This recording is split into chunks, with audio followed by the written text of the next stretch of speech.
Ladies and gentlemen, welcome to AYV Bechar.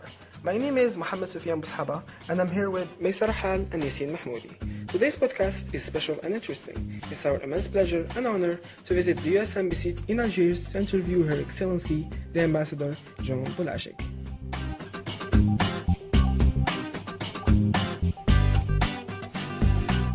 Hello madam, nice to meet you and thank you for your precious time. Would you do us the honor of introducing yourself briefly to our listeners? Hello, everyone. I'm Joan Polashick, the United States Ambassador to Algeria, and I'm so pleased to be here today with the Algerian Youth Voices program. Madam Ambassador, when has your mission in Algeria started? I arrived in Algeria in September 2014, so that's almost 3 years ago, and unfortunately, I'm leaving the country in just a few days for the end of my mission. As we are aware of your experience in working in Arab countries, what is the main difference between working in Algeria and the other countries? Well, you know, I've only worked in Muslim countries, by the way. All of the countries that I've worked in have been majority Muslim. But of the Arab countries that I've worked in, obviously there are some things that are same and some things that are different. I think there are many Algerians who might say, well, are we Arab? You know, because there's a question of local culture, etc. But I think that there are some traits here in Algeria that are very unique in this part of the world. And number one is that Algerians are very direct, very frank. In some other countries in the region, if you ask a question, you have a very complicated Yani, Habibi, you know, lots of different things, and then you say, what is the answer? Here in Algeria, I never have to ask that question because people always are very direct and straight. They're also very warm. And there's also a very diverse and rich culture in this country.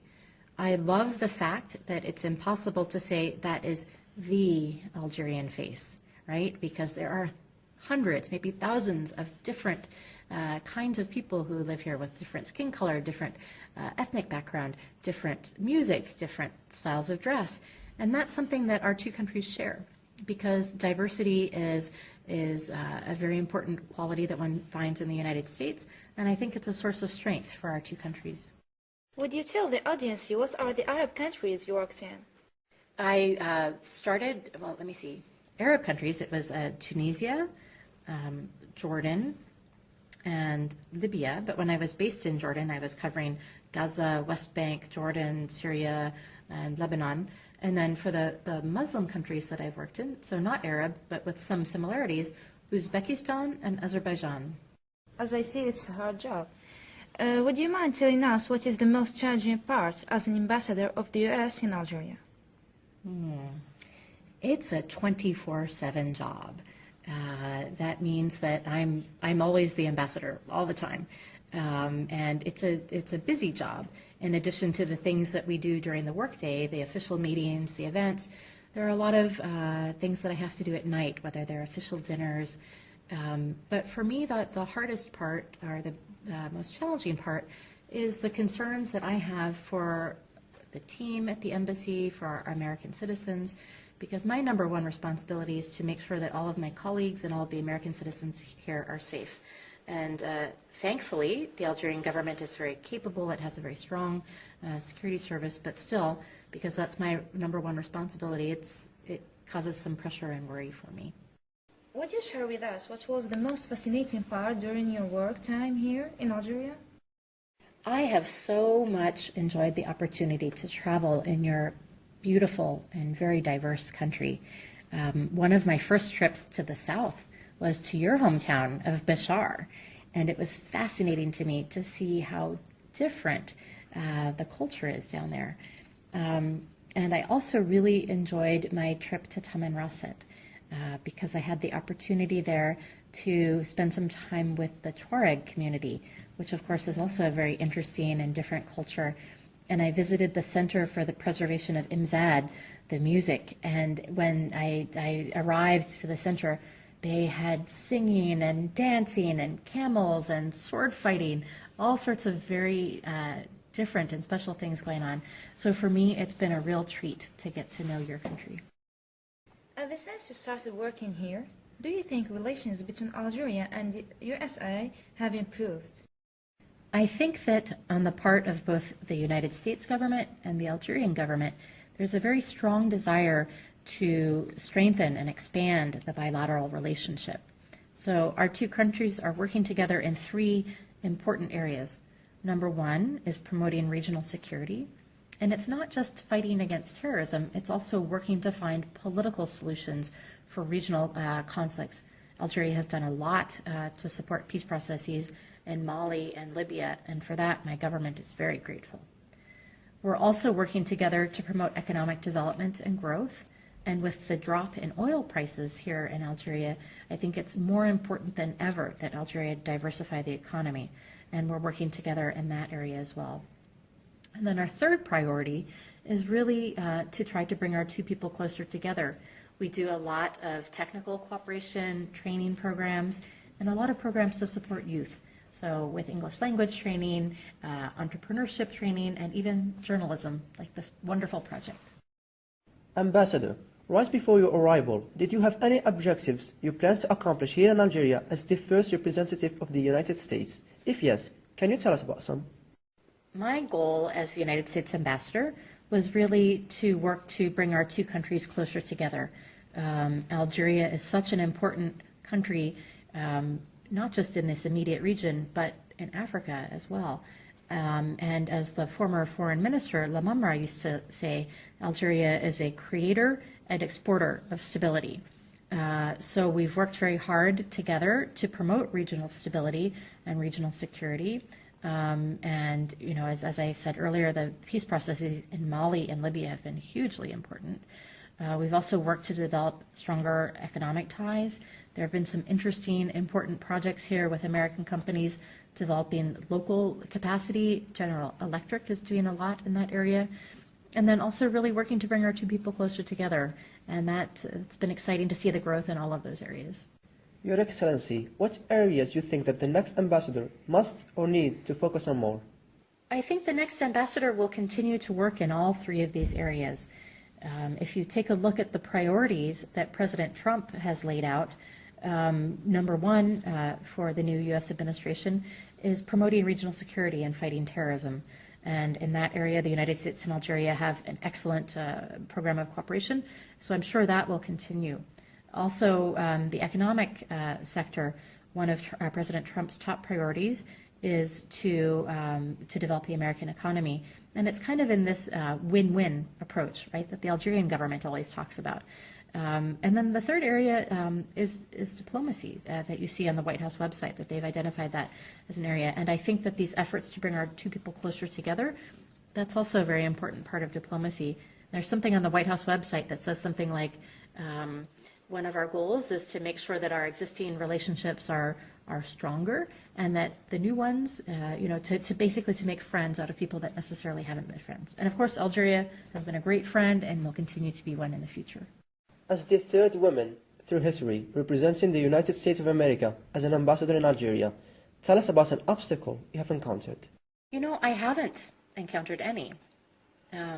As a woman working here in Algeria, I find that the government officials, the people, the business leaders are all very open to me.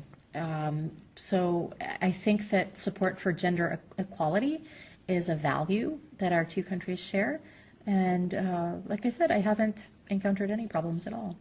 We are sure that after 3 years of service, you grow to develop feelings towards people and the country itself. Tell us about how Algeria took a special place in your heart. Oh, Algeria really does have a special place in my heart. The people are amazing, and the diversity is so impressive. As I mentioned, visiting Bechar, your hometown, visiting Tamanrasset, visiting all of these countries, all of these cities in the north, and it's interesting to me how towns that aren't that far apart geographically, but maybe there's a giant mountain in between, they might have a different style of food, a different style of dress, and that's been really so special to get to understand the diversity in your country. And on the 5th of July, the Wali of Algiers organized a fantastic parade for Algerian independence. And in 2 hours, I saw representatives from every wilaya and camels and horses, but different styles of dancing. And that was so cool to me because it really summarized in the span of 2 hours just how diverse and fantastic your country is. No matter how happy we are or how perfect our lives are, we always wish to get back in time to redo something that happened to us and made us happy. So before leaving Algeria, what's the one thing that you would like to repeat? Well, it's not necessarily repeating, but I wish that I had more time to travel. Your country is huge. It's roughly 1/3 of the size of the United States, and it's so diverse and so interesting and so beautiful. And I've had the chance to visit probably about half of the wilayas, but when I traveled, I was always working. It was important to me to make sure that I was meeting the officials, meeting the business types, meeting young people. So I didn't always make time for tourism. And in the course of my 3 years here, I've only taken 2 trips that were 100% personal. So if I had it to do over again, I would make more time to be a tourist in your country. What did you like the most about being an ambassador? And if things hadn't gone this way for you, what would you be? It is such a privilege, first of all, to be able to represent my country in foreign countries. And the thing that I like the most about being a diplomat is that I'm always learning. No day is ever the same. And, my government sends me to countries that I might or might not have visited previously. And the instructions are go out and get to know the country, meet the people, understand the culture. Of course, I have to represent my country there too. But what a privilege to be able to experience so many different things. I personally really like people. I like to learn. I like to travel. So it's a great fit for me. And I've always wanted to be a diplomat. When I was about 12 years old, at my school, they had a career day. And someone's father, because it was mostly fathers in those days, there weren't a lot of women, came in to talk to us about his career as a diplomat, an American diplomat. And I remember he was talking about his assignment in China, and he had a copy of Mao's little red book. And I thought, wow, that's really cool. That is what I would like to do. And so I worked hard. I studied foreign languages and international relations, both at undergraduate level, and then I went straight to graduate school. So I think that shows that if you really work hard, you do have the chance to achieve your dreams. So our magnificent meeting has come to an end, but we could never thank you enough for having us here and for your service in Algeria. So last but not least, we would love you to convey a message to the Algerian people and especially to our youth. Oh, well, I would like to thank everyone in Algeria for the warm welcome, the fantastic experience that I've had here, and for your friendship, not just for me, but for my government, for the American people, because I think that our two countries have the same vision for the way that we would like to see the world evolve, a world of peace, a world of prosperity, and it's fantastic to know that there are so many wonderful people here in Algeria who are working toward those same objectives. Thank you. So, dear listeners, I hope you enjoyed this exclusive interview. It was AYV Bechar. Salam.